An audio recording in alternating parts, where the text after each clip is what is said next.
Nightmare on Heron Hill (brackets Common Courtesy) by Ian Willingham.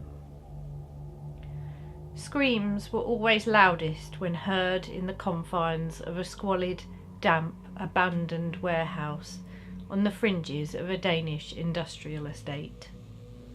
Thought Frederick, perhaps audibly and in front of an unsuspecting, soon-to-be victim who was a delivery man carrying a package to the front desk of his industrial car showroom, who appeared to wince and sweat suddenly when Frederick had entered the foyer, although Frederick couldn't be quite sure. In fact, Frederick couldn't be sure of anything much at all these days, not since the operation. "Hello, may I help you?" said Frederick. "I have a package. Mr. Frederick Jensen. Sign here, please." "Charmed, I'm sure." Frederick smiled in the delivery man's general direction. In response came a face of twisted confusion. Yes, good day, sir," the delivery man eventually managed. "Before you go," began Frederick, an idea springing to the forefront of his bitter lobes. "Yes, sir." The delivery man stopped and turned. "Do you floss?" "I beg your pardon, sir?" "I said, do you floss, man?" barked Frederick, a rising anger now clearly rising, like a thick fog that had come to stifle an otherwise beautiful atmosphere. "No, I don't think so, sir. The delivery man stopped, frozen to the spot like a deer trapped in a chest freezer, at the sight of Frederick holding a pistol. The pistol was dripping with blood. "We're going to go for a walk. Quickly, move," Frederick ordered. Outside the air was chilling and the snow fell in cat excrement-sized clumps from the arching clouds. They walked for approximately 4 hours, their eyes watering as they moved headfirst into the violent winter winds.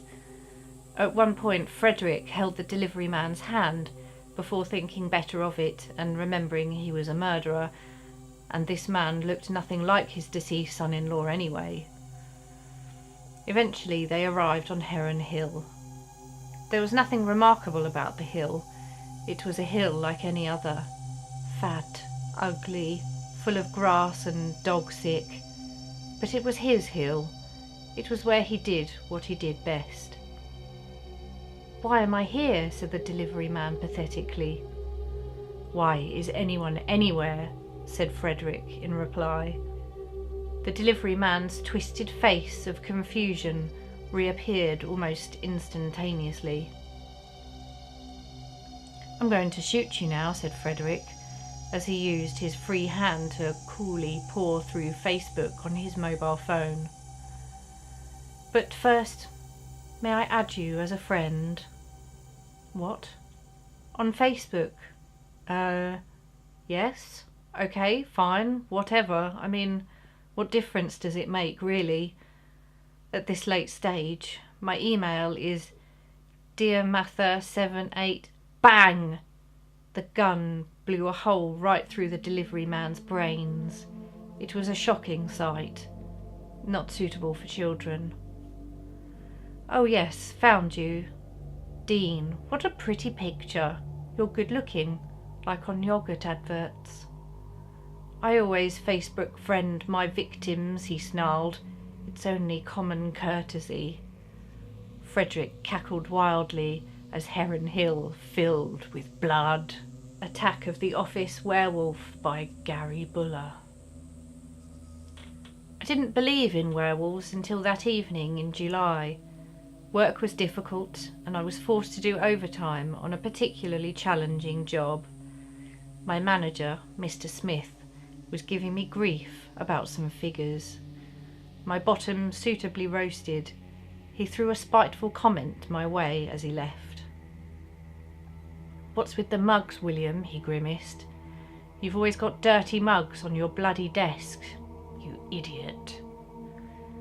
He wasn't lying. 3 dirty cups kept vigil at the side of my monitor, one oozing mould. There were coffee stains on my paperwork too, which was piled haphazardly on and around my keyboard. "I'm sorry, Mr. Smith," I said. "I'll wash them later." "Damn straight." He marched to his office, and I became absorbed in spreadsheets and numbers, completely forgetting the mess. I didn't notice my colleagues leave, nor the full moon rising like some sort of giant penny. It was only when I heard a low, eerie howl that I looked up. The hairs on the back of my neck stood erect, and for the longest moment I froze like a statue. It came from down the hall, beyond Mr. Smith's office, and from a part of the building now shrouded in darkness. Grabbing a flashlight from my top drawer, I tiptoed towards the source of the noise, sure I could hear further movement and scuffling. The rows of empty desks and a sense of isolation unnerved me. "Who is it? Is anybody there?" A jackhammer in my chest. My heart almost blew a gasket as a shadow passed across a doorway up ahead. It was only there for a moment, and the odour of wet dog drifted down the narrow passage. My mouth felt like it was full of cotton wool, but compelled, I pressed on. "Is this some sort of joke?" I called, but no response came. Man, I hate jokes at my expense. In the employee kitchen, I flicked the light on. The smell of damp animal was overwhelming, despite the enclosed space appearing clean. Newly washed mugs and plates were lined up in the rack by the sink, and the work surfaces shone. That was when it attacked. Something low and fast approached at my back. I pulled my AK-47 as I turned, just in time to see amber eyes and rows of needle-sharp teeth. It was upon me, pinning me to the lino.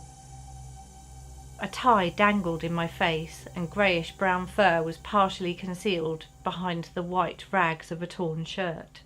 Above claws as long as my fingers, vaguely familiar crescent moon cufflinks glistened. Then it all went black. Chords of Dissonance by Neil Dinsmore.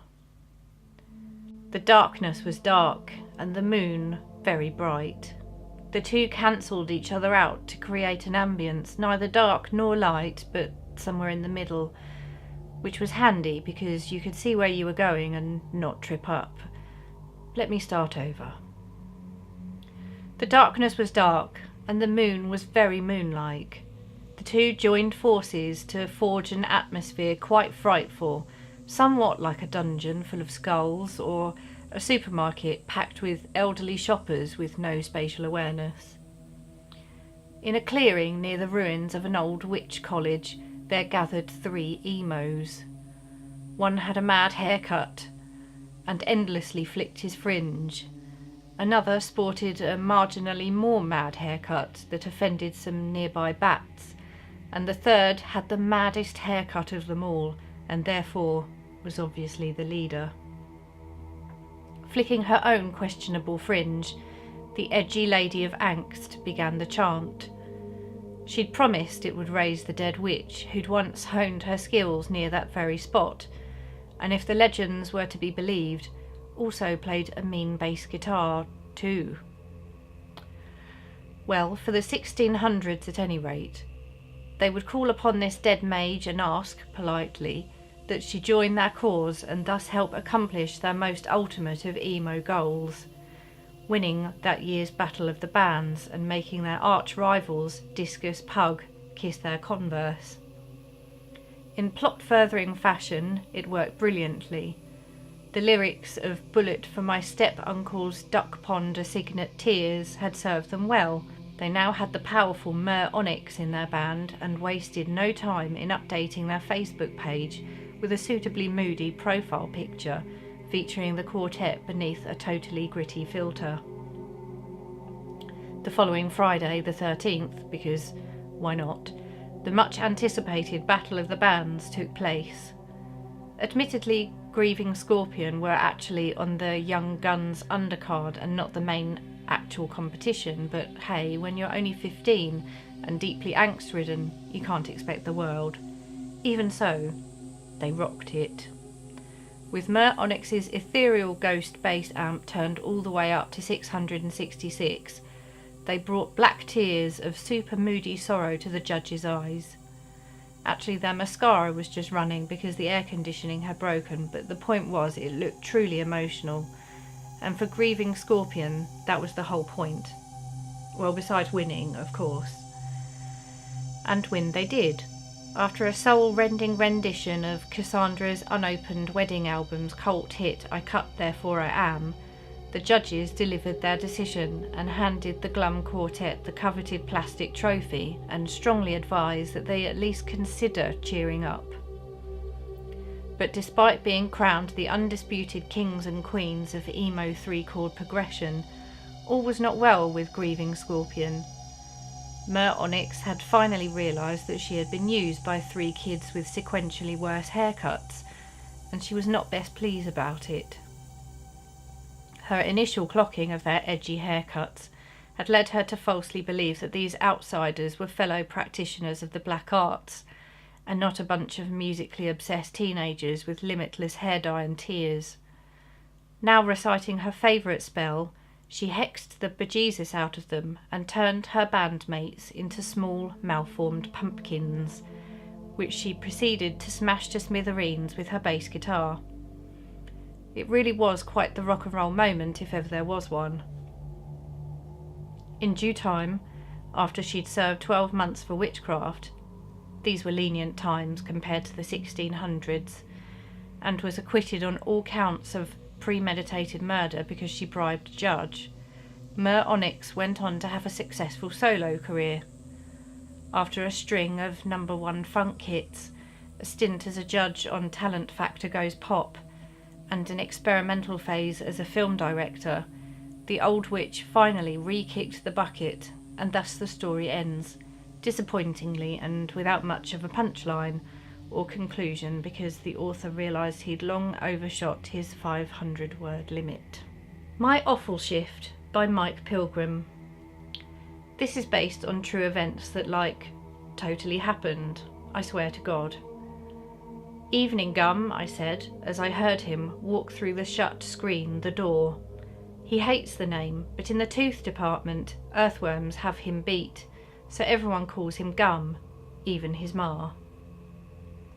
"Tonight ith the night I do it," he mumbled at me, but I was too busy getting changed to pay attention. Gum can't read, so he spent his time paging through ancient books and licking the pictures. He had that look in his one good eye, so I hurriedly slipped my left leg, then my left leg, into my security guard pants, and rushed off to my post like a person in a rush to get somewhere quickly. I didn't want to hear about whatever Gum had been reading. Work was nothing special that night at the meatpacking plant. Fellas all got to work killing and packing the steaks of tomorrow while I focused on my Candy Crush fanfiction novella. About an hour after closing time, I did my final check. Doors locked, windows latched. I was stumbling back to the guard station, happily swinging my nightstick, when I realised that I don't own a nightstick, so I stopped. Ignoring the blood-curdling screams coming from the bathroom was easy, on account of it being a Thursday. Wednesday night being chilli night in the Jackson household, and the napalm-like quality of Mrs. Jackson's chili is nothing short of legendary in these parts. Back at my desk, I picked up my copy of 50 Shades of Grey and settled in for a long night of trying to get past page 1. 10 hours later, 2 things hit me in the face like a truck. The first was that Bobby Joe didn't work Thursdays. The second, that neither do I, which confuddled me somewhat. A fifth thought occurred too, something which transformed my guts into a bucket of writhing eels, almost as bad as that time I seen my wife's naked body out of the corner of my eye. Almost. If I was alone in the building, then who was screaming? Was there ghosts? Cow ghosts, maybe. I started to screaming. This terror was all too much. The phone started to ring, so I answered it, but the line was dead. I sprinted down the hallway towards the noise and tripped over my left feet, and I fell down. I got up, started running again, and collided with Gum, who was running in the same direction. "What the hell are you still doing here?" I yelled at him. He couldn't get a word out. He was shaking like a shaking leaf, so I slapped him, which did a lot to steady my nerves, so I did it a few more times. When I felt calmer, I realised that the screaming was coming from the disabled bathroom at the end of the hall. "I'll be right back," I told him. I kicked the door open and the shrieking stopped dead. I've never seen so much blood in all my life, if you don't count the times when my mum cuts my hair. The tiles were strewn with cattle innards, offal, and assorted other fleshy offcuts. A ring of intestines had been arranged like an obscene skip rope in the centre of the floor, loose ends leaking what looked like congealed gravy, but was probably just poo. The last bathroom stall was open, so I slipped the live taser out of the front of my underwear and crawled across the slippery tiles to investigate. A mewling came from inside the stall, an unsettling sound not unlike the one my wife makes when she's climbing stairs. An immense heap of dripping organs filled the cubicle. They filled the toilet bowl and spilled over onto the tiles. Torn livers, kidneys, livers, kidneys and livers, and septic lungs piled high. The mass of flesh rippled with a subtle movement, rising and falling as if in low breaths. A lone testicle bounded across the tiles like a Mexican jumping bean, skipped over my foot and rolled up the gore pile. The rest of the offal began to shift, rearranging themselves. Intestines entangled wet lungs to form legs. Kidneys adhered to livers, quickly forming a torso which sprouted arms with cartilage fingers. Frozen in terror, I could only watch while Gum's mangled screams cut through the sound of my sledgehammer heartbeats. "So damn it, one!" But I couldn't move, couldn't look away. The awful beast was incense. With testicles for eyes and eyes for testicles, it stood tall, its malformed head brushing the roof. Its jaw dropped like my wife's boobs, mouth lined with broken rib teeth. The ravenous creature advanced on me with a sloppy step and lost its footing. But then it recovered and pretended like nothing happened. Then Gum was there, shoving me out of the way. As I hit the tiles, he plunged his arm deep into the beast's mouth and tore a piece of paper free and ate it. The awful beast shrieked as it fell to pieces on the tiles around us. I sat there glaring up at Gum. "It was the golem," he shouted, helping me up. "I made it." I throwed slaps him until he promised to never read again. "What are you going to do instead?" Gum looked around the room, his eyebrow twitching like a twitching thing, hard apparently thinking. "Mama always says I should learn to cooking." Without missing a beat, he started filling his pockets with fistfuls of meat from the bathroom floor. After that he'd bring meat pies to work. I've never tried one myself, but my wife seems to love them. The pistol was dripping with blood. Out of all of it, it's I started to screaming that makes me laugh.